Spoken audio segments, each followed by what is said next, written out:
महाराष्ट्र में हासिल कर सकते हैं शरद पवार, उस पर अजीत जी जानना चाह रही हूँ कि ये बात तो ठीक है, ऐसे ही तो समर्थन नहीं मिल जाएगा, कुछ उसके बदले में वो चाहेंगे, तो वो क्या हो सकता है? क्या दोनों गुट जो हैं इस वक्त एनसीपी के, उनका वो विलय चाह रहे हैं? क्या चाह रहे हैं वो? देखिए, विलय का मामला सबसे पेचीदा मामला है, उसमें उसी की वजह से, उसमें उसकी जो कॉम्प्लेक्सिटी है उसकी वजह से सारे मामले अटके हुए हैं। ये जो सुनेत्रा पवार है वो नहीं चाह रही हैं कि शरद पवार की पार्टी के साथ विलय हो, क्योंकि उनकी पार्टी के साथ विलय होते ही एक नया संकट खड़ा होगा लीडरशिप का। जी। शरद पवार, अब उनको सुनेत्रा पवार के अपने लीडरशिप की ज्यादा चिंता नहीं है, उनको अपने बेटे पार्थ पवार को नेता बनाना है। और शरद पवार गुट की तरफ से रोहित पवार ऑलरेडी लीडर हैं। खाली सुनेत्रा पवार का और सुप्रिया सुले का मामला हो तो निपट जाए, लेकिन पार्थ पवार और रोहित पवार का मामला कैसे निपटेगा? लीडरशिप किसके हाथ में होगी? राष्ट्रीय अध्यक्ष कौन होगा?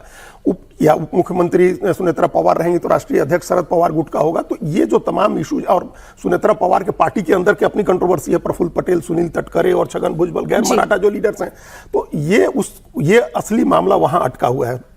भाजपा चाहती है कि इन दोनों का बड़े अच्छे तरीके से विलय हो जाए, वहां भी सरकार में रहे और यहां भी सरकार में शामिल हो जाए। फिर वहां वित्त मंत्रालय किसको मिले, यहां मंत्री सुप्रिया सुले बने कि उनकी तरफ से पार्थ पवार बने या कोई और बने। तो ये जो उनकी जटिलताएं हैं, पेचीदगियां हैं एनसीपी के दोनों खेमों के बीच में, उसकी वजह से। और प्रधानमंत्री ये कहीं ना कहीं ये नहीं चाहते हैं कि शरद पवार को उम्र के इस मुकाम पर, इस पड़ाव पर उनको कोई ऐसा झटका दिया जाए जो ठीक नहीं लगे। तो वो चाह रहे हैं कि इसका मतलब समाधान ऐसा निकले कि सबको मजबूत, सबको कबूल हो, सबकी विन विन सिचुएशन बन जाए, ऐसी परिस्थिति हो, बस कांग्रेस एक लूजर के तौर पर दिखाई दे। लेकिन परिसीमन और महिला आरक्षण बिल के मुद्दे पर जो समर्थन मोदी सरकार जुटाने की कोशिश कर रही है, उसमें उनके एक पूर्व सहयोगी अकाली दल का सरकार को साथ मिल गया है। शुक्रवार को सुखबीर बादल ने प्रधानमंत्री मोदी से मुलाकात की थी, जिसके बाद शनिवार को उन्होंने पार्टी के सीनियर लीडर्स के साथ मीटिंग की और फिर सरकार को समर्थन का फैसला भी फाइनल हो गया।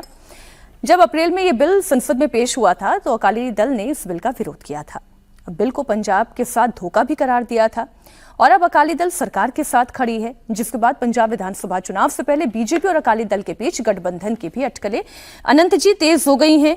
तो अकाली के साथ ये मुलाकात, पहले तो पंजाब के साथ धोखा था, अब इसी बिल पर पंजाब में अकाली दल का पूरा समर्थन है। ये सब पंजाब के लिए हो रहा है, वहां पे दोनों पार्टी एक साथ चुनाव लड़े।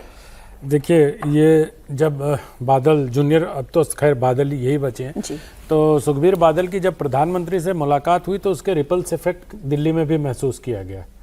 दिल्ली में ही मुलाकात हुई, लेकिन दिल्ली में बैठे उस पार्टी में भी उसका महसूस किया गया असर।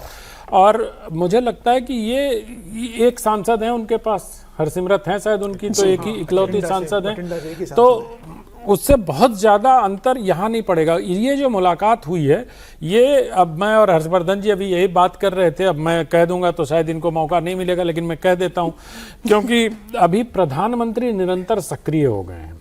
हमें इस बात को गौर करना चाहिए कि जिस प्रकार से प्रधानमंत्री की सक्रियता राजनीतिक मोर्चे पे, जो देश की राजनीति है उसके मोर्चे पे जिस प्रकार से बढ़ी है, उससे बहुत सारी चीजें जो जटिल होती जा रही थी, जो कहीं ना कहीं ईगो क्लास की भेंट चढ़ रही थी, या किसी मतलब नेता के व्यवहार के कारण या किसी नेता के इमेज के कारण उसको अगर कहीं कोई बाधा आ रही थी, तो उसको प्रधानमंत्री ने आगे बढ़ के समाप्त किया।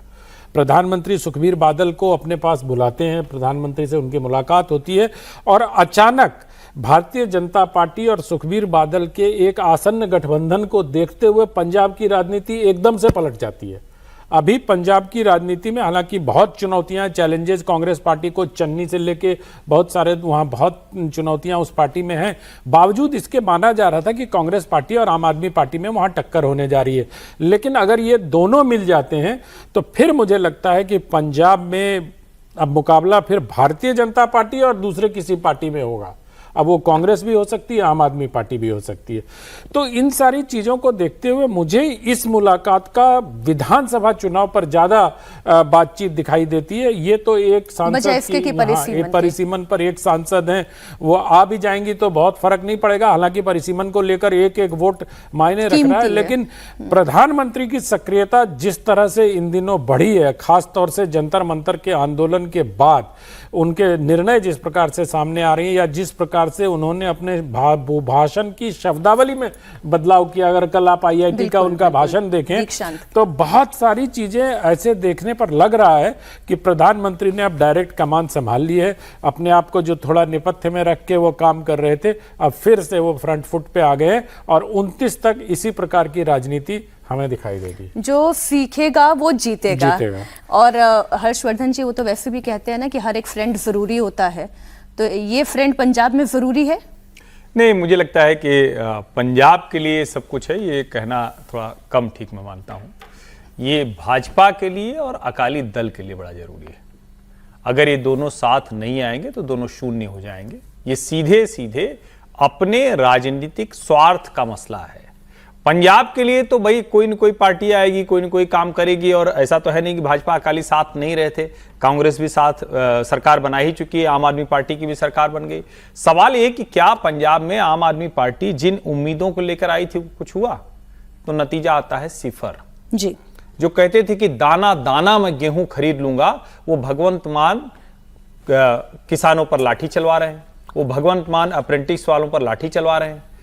जिस पंजाब में कह रहे थे कि हमारा तो सब कुछ एकदम तय है कि हम ये काम करेंगे, तो क्या कर रहे हैं जब चुनाव नजदीक आ गया तो कह रहे हैं कि अच्छा खाते में पैसा चला गया। इसके अलावा उनके पास कुछ बताने के नहीं कि अच्छा उनके खाते में 1000 चला जाएगा, SC ST के खाते में महिलाओं के 1500 चला जाएगा, और कुछ बताने को नहीं। भगवंत मान जिस तरह की राजनीति कर रहे हैं, ये भारत के इतिहास में कभी नहीं हुआ होगा। अभी मैं तरुण चुग को कल सुन रहा था, वो कह रहे हैं कि मैं अपना वो क्या बोलते हैं उसको, नशा वशा करने वाले जो अपना सांस वाला टेस्ट कराते हैं, तो ब्रेथ एनालाइजर टेस्ट, तो कह रहे हैं कि हम वो कराने के लिए तैयार हैं, जरा भगवंत मान जी कराएं। भारत के इतिहास में किसी मुख्यमंत्री पर ऐसा आरोप लगा। पूरी संभावना कांग्रेस पार्टी की है, लेकिन कांग्रेस आपस में जिस तरह की स्थितियां हैं, जिस तरह की लड़ाई है, तो भाजपा और अकाली दोनों को लग रहा है कि हम ये किस मतलब कौन सा ऐसा अहंकार है, कौन सी जिद है, किस बात पे लड़ लिए। अच्छा, उस वक्त अकाली दल को लगा रहा होगा, अब तो बात भी बहुत पीछे चली गई। वो पंचनद का पानी कहां चला गया, कहां गायब हो गया, वो तो अब किसानी वाला मसला ही नहीं रहा। तो मुझे लगता है कि दोनों को समझ में आए, रियलाइजेशन ऑफ रियल पॉलिटिक्स है।